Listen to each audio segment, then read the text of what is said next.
नमस्कार, स्वागत है आपका इंडिया न्यूज पर और मैं हूं आपके साथ स्वाति सिंह। पहले एक रेडियो जॉकी, फिर 9 साल तक पत्रकार और आज की इस रिपोर्ट में जाने मनीष सिसोदिया की जिंदगी का वो हर पहलू। इंटरव्यू के लिए केजरीवाल से हुई मुलाकात, 18 विभाग संभालना, कैसे गए मनीष सिसोदिया जेल। काफी लंबे वक्त से सिसोदिया सीबीआई के निशाने पर थे, जिसे लेकर सियासत भी खूब हुई, लेकिन अंत में वही हुआ जो आम आदमी पार्टी कहती आ रही थी कि हमें जेल भी भेजा जाएगा। और ये सब ऐसे वक्त में हुआ जब पार्टी सत्ता विस्तार करने की तैयारी में थी। दिल्ली के उप मुख्यमंत्री मनीष सिसोदिया को सीबीआई ने रविवार को गिरफ्तार किया। दिल्ली सरकार और अरविंद केजरीवाल के खास सिसोदिया की गिरफ्तारी पार्टी के लिए चिंता का विषय बनती जा रही है। लेकिन एक सवाल कि आखिर पेशे से पत्रकार रहे मनीष सिसोदिया केजरीवाल के तरह खास कैसे बन गए, जानना बेहद जरूरी हो जाता है कि कौन है मनीष सिसोदिया और केजरीवाल को इन पर इतना एतबार क्यों है।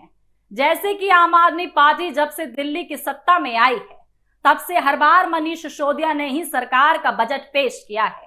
मतलब सिसोदिया दिल्ली सरकार के एक महत्वपूर्ण चेहरे हैं। गृह, शिक्षा और वित्त से लेकर सत्ताकर्ता तक सिसोदिया पर कुल 18 विभागों का कार्यभार है। इसमें से कई विभाग लेफ्टिनेंट गवर्नर के साथ जारी विवाद के निशाने पर भी रहते हैं। मनीष सिसोदिया पूर्वी दिल्ली के पटपाड़नगंज के विधायक हैं। हापुड़ जिले के फगौता गांव में जन्मे मनीष सिसोदिया आप में शामिल होने से पहले एक पत्रकार थे। करीब 1996 से 1997 तक उन्होंने रेडियो जॉकी के तौर पर भी काम किया। फिर 1997 से 2005 तक एक निजी टीवी न्यूज चैनल के साथ काम करते रहे, जिसके बाद पत्रकारिता छोड़ दी और सूचना के लिए अधिकार आरटीआई के लिए चल रहे आंदोलन में चले गए। अन्ना हजारे की अगुवाई में जन लोकपाल आंदोलन का अभिन्न हिस्सा बन गए। प्रदर्शन के दौरान कई बार जेल भी गए।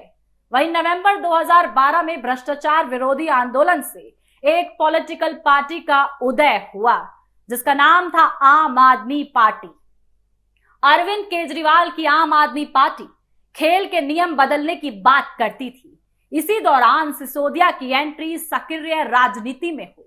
साल 2013 में सिसोदिया ने दिल्ली विधानसभा का चुनाव लड़ा और बीजेपी के नकुल भारद्वाज को 11,400 कुछ वोटों से हराकर विधायक बन गए। अब सवाल आता है कि सिसोदिया और अरविंद केजरीवाल कैसे मिले, कैसे इतने करीब आए और दोनों को एक दूसरे का साथ कैसे मिला। सिसोदिया केजरीवाल के भरोसेमंद कैसे बन गए। आपको बता दें कि जब मनीष सिसोदिया एक बड़े न्यूज चैनल में काम करते थे, तब उनकी मुलाकात अरविंद केजरीवाल से हुई थी। तब सिसोदिया इनकम टैक्स विभाग में अधिकारी हुआ करते थे।